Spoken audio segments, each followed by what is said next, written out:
Okay, good morning, everybody. We're going to read today's Bible chapters are Jeremiah 51 and 52.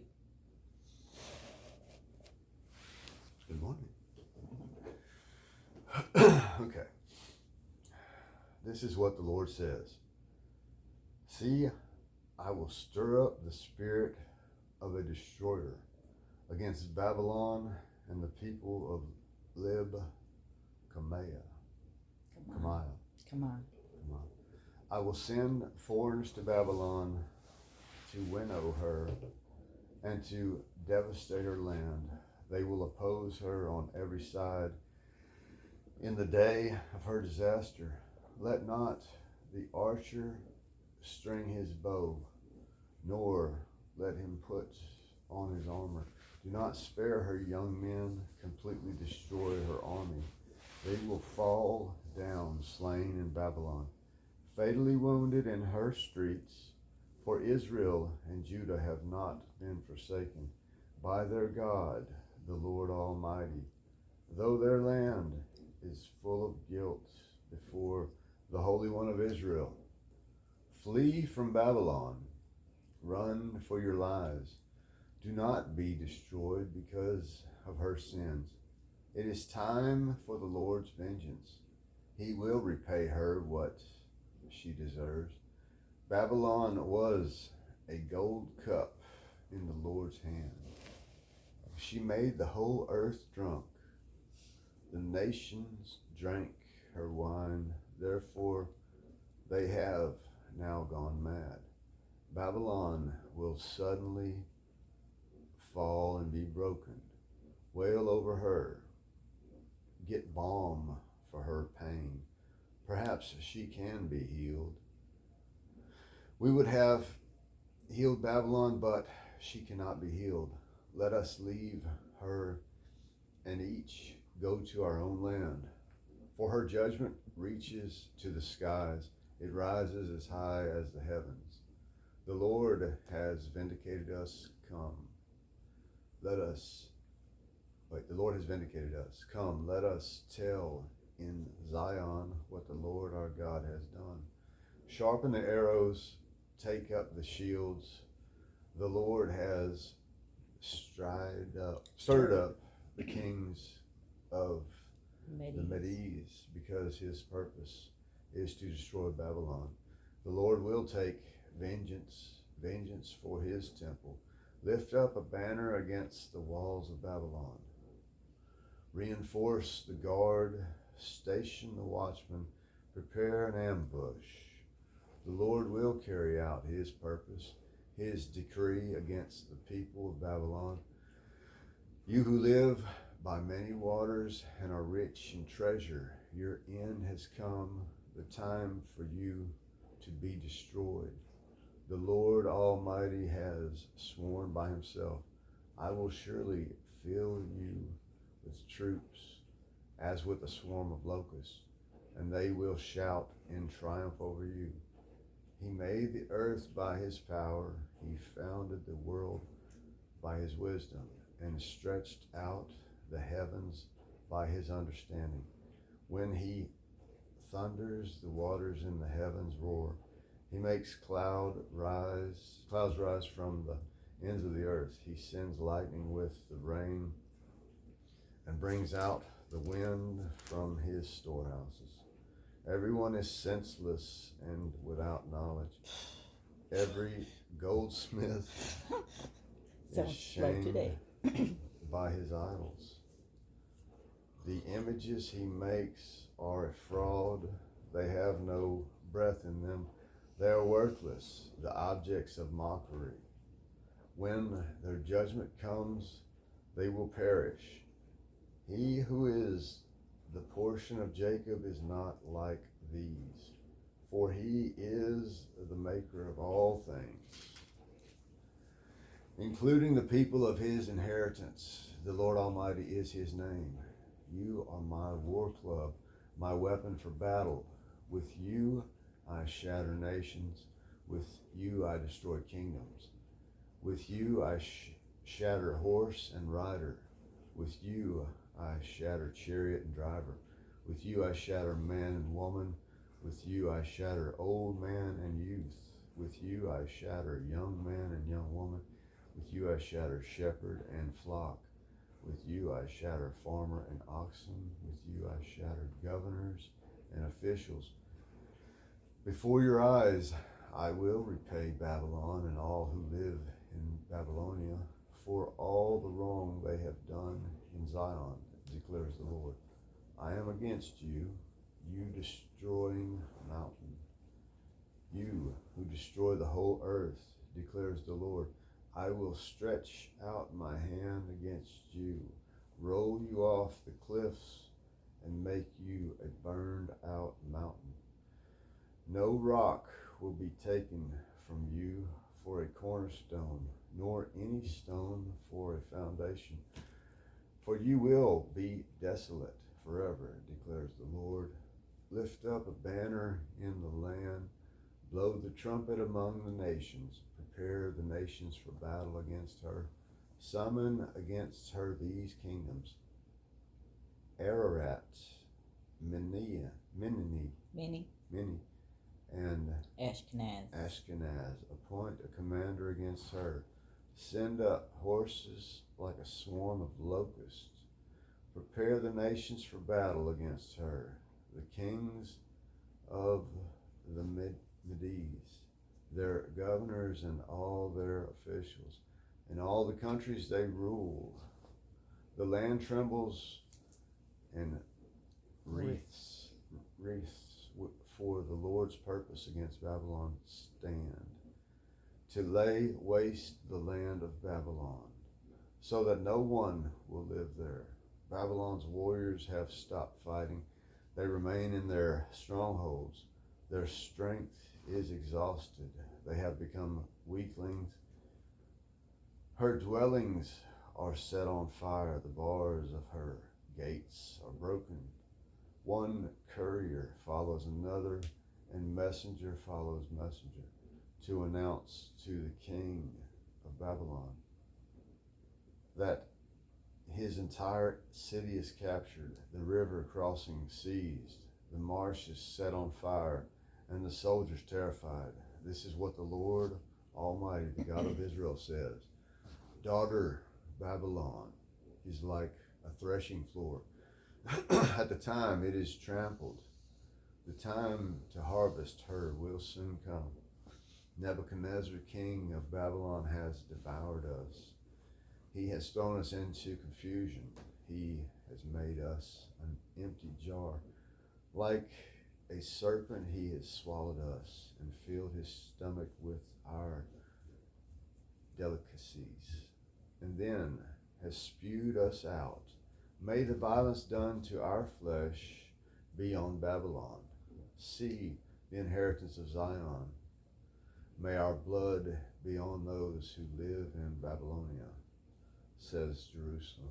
Therefore, this is what the Lord says. See, I will defend your cause and avenge you. I will dry up her sea and make her springs dry. Babylon will be a heap of ruins, a haunt of jackals. Oh, we read this. And an object, well, yeah, but he repeats it. Okay. Babylon will be a heap of ruins, a haunt of jackals, and an object of horror and scorn, a place where no one lives. Her people will all roar like young lions. They growl like lion cubs. But while they are aroused, I will set out a feast for them and make them drunk, so that they shout with laughter. Then sleep forever and not awake, declares the Lord. I will bring them down like lambs to the slaughter, like rams and goats. How Sheshach will be captured, the boast of the whole earth seized. How desolate Babylon will be among the nations. The sea will rise over Babylon. Its roaring waves will cover her. Her towns will be desolate, a dry and desert land, a land where no one lives, through which no one travels. I will punish Bel Babylon, and may him spew out what he has swallowed. The nations will no longer stream to him, and the wall of Babylon will fall. Come out of her, my people. Run for your lives. Run from the fierce anger of the Lord. Do not lose heart or be afraid when rumors are heard in the land. One rumor comes this year, another the next. Rumors of violence in the land and of ruler against ruler. For the time will surely come when I will punish the idols of Babylon. Her whole land will be disgraced, and her slain will all lie fallen within her. Then heaven and earth and all that is in them will shout for joy over Babylon. For out of the north destroyers will attack her, declares the Lord. Babylon This is must a long one. fall because of Israel's slain, just as the slain in all the earth have fallen because of Babylon. Babylon must fall because of Israel's slain, just as the slain in all the earth have fallen because of Babylon. Is that us? Wait, Babylon must fall because of Israel's slain, just as the slain in all the earth have fallen because of Babylon. Yeah? I mean, not us. It's America. Jews. I don't know. Because a lot of people think Mystery Babylon is, they call it Mystery Babylon somewhere in here. But anyways, okay. You have escaped the sword. Leave and do not linger. Remember the Lord in a distant land and call to him Jerusalem. We are disgraced, for we have been insulted, and shame covers our faces, because foreigners have encountered the holy places of the Lord's house. But days are coming, declares the Lord, when I will punish her idols, and throughout her land the wounded will groan, even if Babylon ascends to the heavens and fortifies her lofty stronghold. I will send destroyers against her, declares the Lord. Amen. The sound of a cry comes from Babylon, the sound of a great destruction from the land of the Babylonians. The Lord will destroy Babylon. He will silence her noisy din. Waves of enemies will rage like great waters. The roar of their voices will resound. A destroyer will come against Babylon. Her warriors will be captured, and their bows will be broken. For the Lord is a God of retribution. He will repay in full. I will make her officials and wise men drunk, her governors, officers, and warriors as well. They will sleep forever and not awake, declares the King, whose name is the Lord Almighty. This is what the Lord Almighty says. Babylon's thick wall will be leveled, and her high gates set on fire. The peoples exhaust themselves for nothing. The nation's labor is only fuel for the flames. This is the message Jeremiah the prophet gave to the staff officers. Seraiah, son of Neriah, the son of Maheshiah, when he went to Babylon with Zedekiah, king of Judah, in the 4th year of his reign. Jeremiah had written on a scroll about all the disasters that would come upon Babylon, all that had been recorded concerning Babylon. He said to Seraiah, when you get to Babylon, see that you read all these words aloud. Then say, Lord, you have said you will destroy this place so that neither people nor animals will live in it. It will be desolate forever. When you finish reading this scroll, tie a stone to it and throw it into the Euphrates. Then say, so will Babylon sink to rise no more because of the disaster I will bring on her, and her people will fall. The words of Jeremiah end here. Wow. That was a long one. Let's pause real quick. Yeah, let's pause. Most people don't understand it. They don't, not just, they don't know what's just happened with the vaccines and all the COVID stuff. You know what I'm saying? Like, it's a very, very small group of people that actually remnant. Understand and see. It's called the remnant. Yeah, I guess. It's the people that have heard that the word of the Lord trickled down all the way down to us, because we're apparently how many years away from the Bible, and all of creation existed without Christ. So those people are way more than us, right? Those types of pagans are way more than us. Then God came for 33 years on earth. That's like a millisecond. Yeah. Like a half a blink of an eye. And he for 33 years he spread the word and made a gigantic difference that lasted 2025 years. And everything has come true. We are persecuted. He is denied. He is mocked. He is scoffed. He's the only God that gets treated that way. Nobody goes off and says son of Islam or Allah or whatever the heck the terms are. Yeah, the only people that are persecuted are Christians. Exactly. The only people that are persecuted are Christians. In this day and age. And on top of that, it's all everything that the wicked is just flourishing.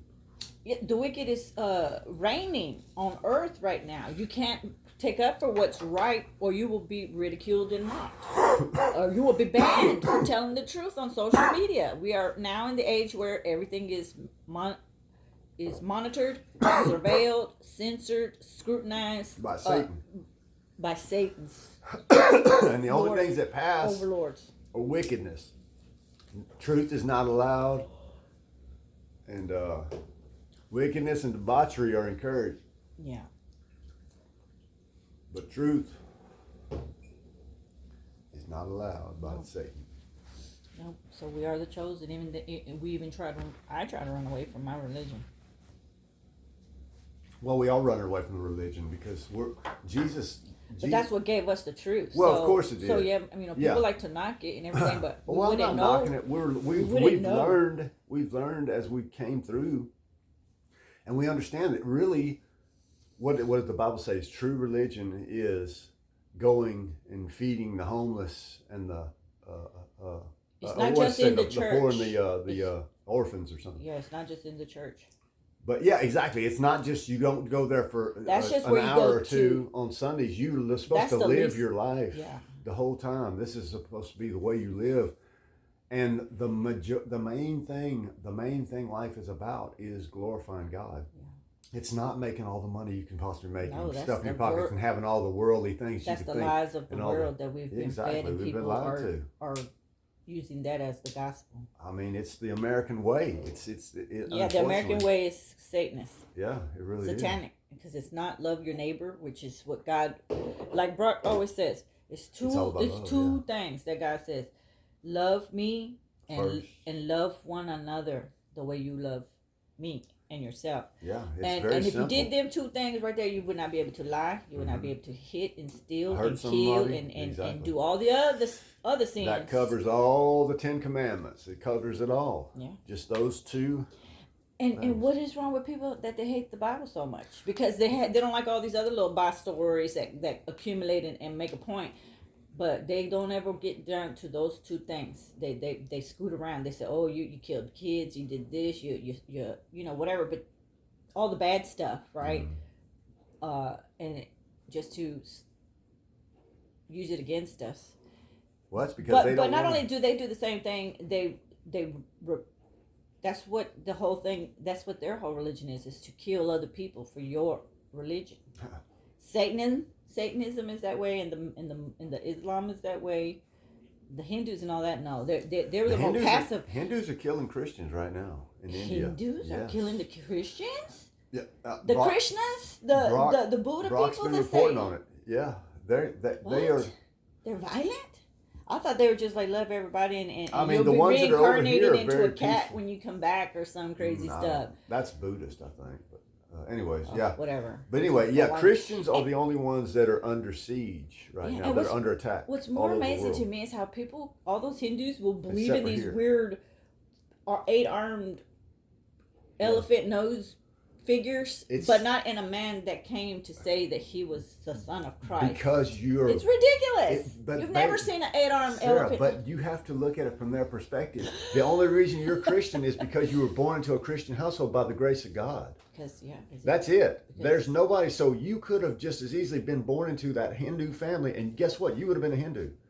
It's God's choice. No, you have to understand. But I still would have. Yeah, I guess. No, you wouldn't have said, "Oh, what about Jesus?" No, you wouldn't have, because you would have been brainwashed, literally programmed into. But there's plenty of people that do that. And there are, and they're called miracles. I get it. I'm not saying that don't happen. I'm just saying the chances of you breaking out of what you were born into is almost. Almost I understand that. I understand that because it's by God's grace that we were born into these families and we went to church.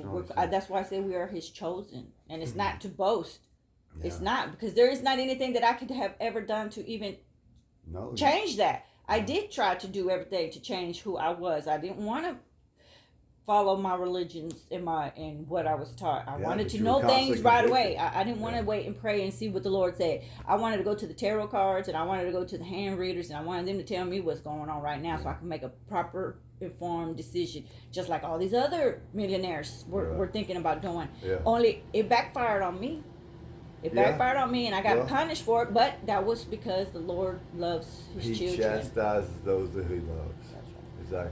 Exactly. And thank God I went all the way around to all the other little things, Catholics and all this other stuff, all the fun things that I'm like, hey, these people are doing it, and nothing's wrong with them. They got a great life. I'll go this way. I don't have to be Pentecostal or whatever. And then I went into the Catholic churches a couple of times, and the Lord snatched those people out my face. It was like, no, this is not your way, Sarah. It's easy to see. Go back that way. It's easy to see that the people that the easiest religion, the easiest so-called sect of Christianity, which I don't consider Catholics Christians, is now the Church of Christians. They pray to Mary, so I can call them Marians. Yeah. Exactly.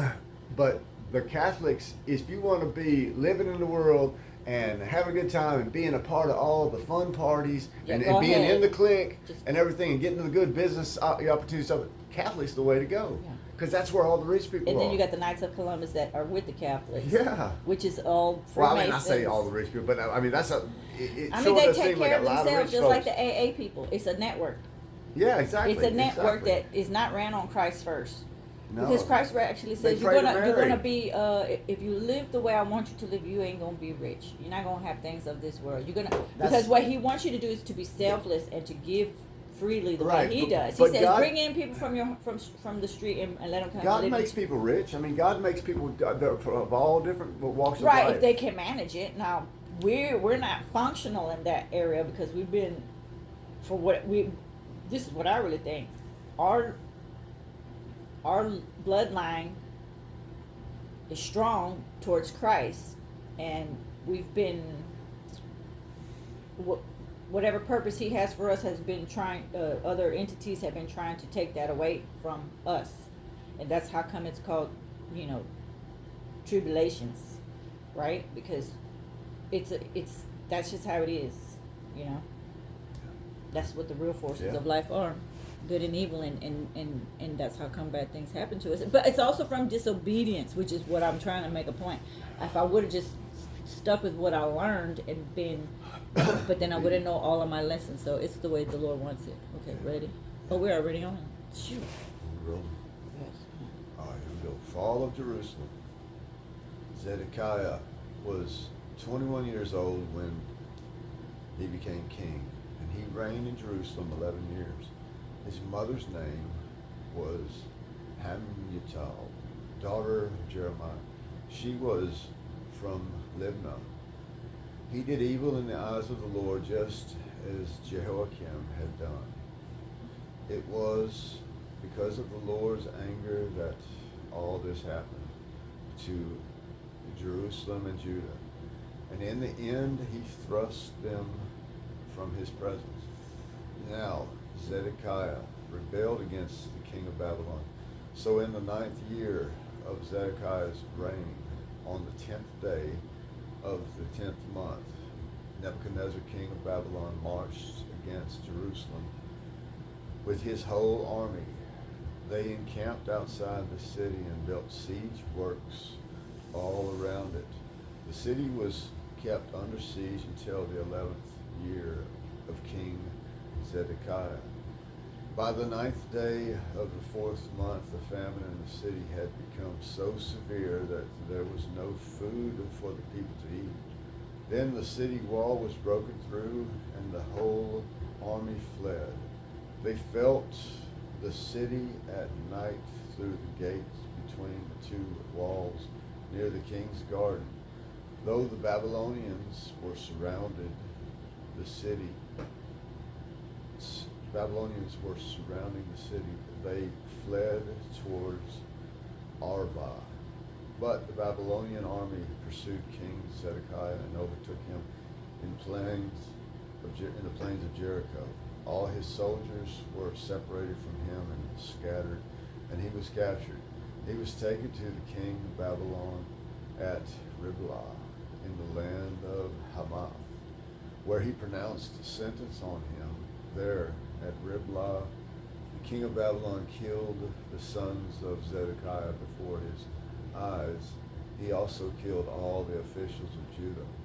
Then he put out Zedekiah's eyes, bound him with bronze shackles, and took him to Babylon, where he put him in prison till the day of his death. Oh my gosh. On the 10th day of the 5th month, in the 19th year of Nebuchadnezzar, king of Babylon, Nebuzaradan, commander of the imperial guard, who served the king of Babylon, came to Jerusalem.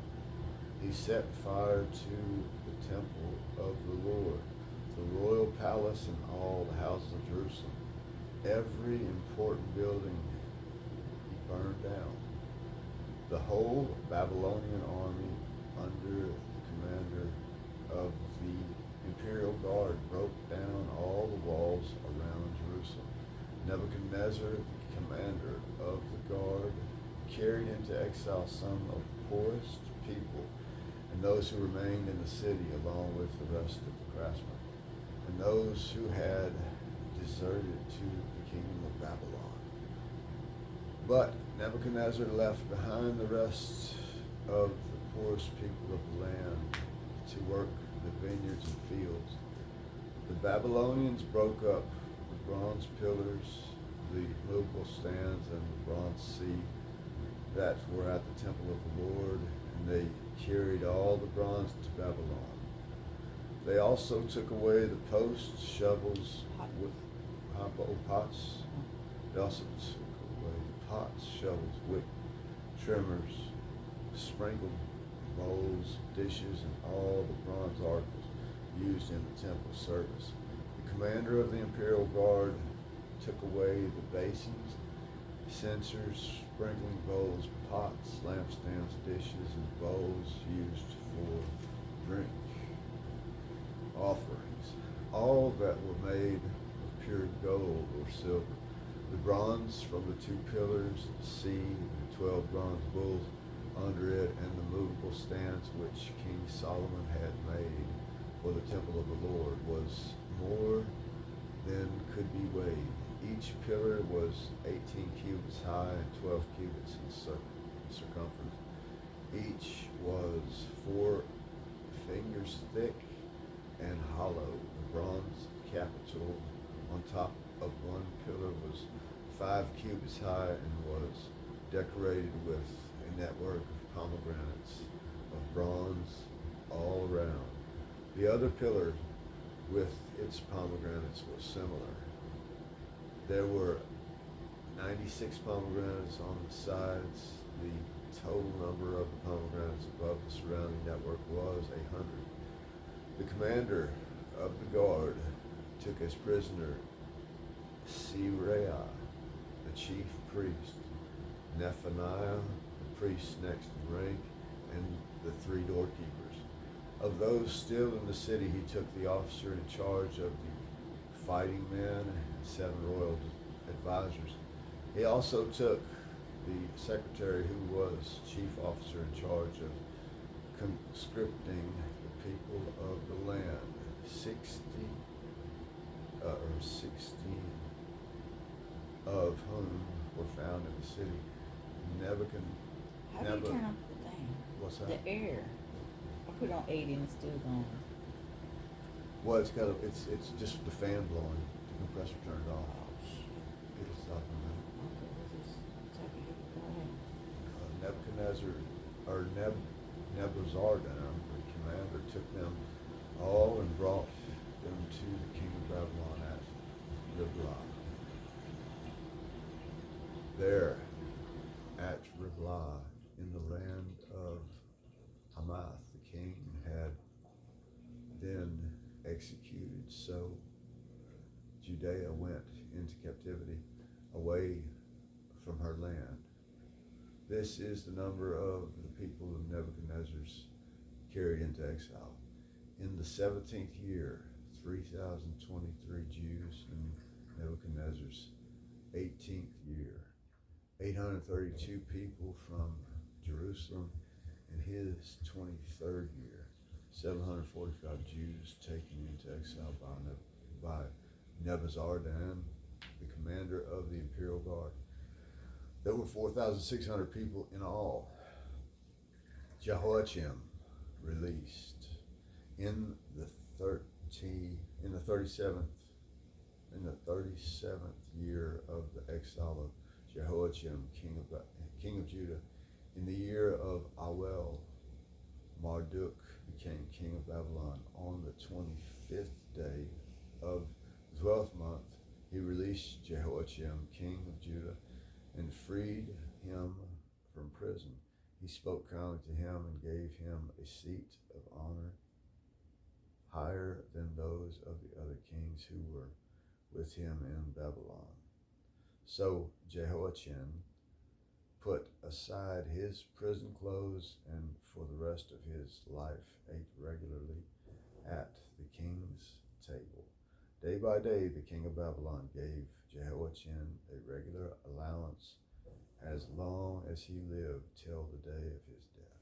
Well, that's nice. Yeah, buddy. Hopefully that'll happen to us. Somebody will adopt us. Somebody said, and give us a allowance and feed us every day. Somebody posted something the other day about it was like one of these preachers talking about if you just pray, great things are going to happen to you. Up here, and then below it's a picture of Job going. Really? Yeah, it just says Job. Like, yeah, that didn't work out so great for me. I feel like we're the Jobs too. We're going into Lamentations next. Lamentations? Lamentations. Lamentations next. Laminations. Laminations. See, I tell you when I'm fed, I look like a Chinese. Okay, thank you, YouTube, for tuning in. Yeah. Please stay in the Word, and just know it's coming true right now as we speak. And if you like this video and you want us to keep, well, we're going to just keep doing it, whether you want us to or not. That's right. I just like it. We don't have anything else to do. Maybe we'll get some coins. Some commercials from these evil doers. Anyway, see y'all later. Bye.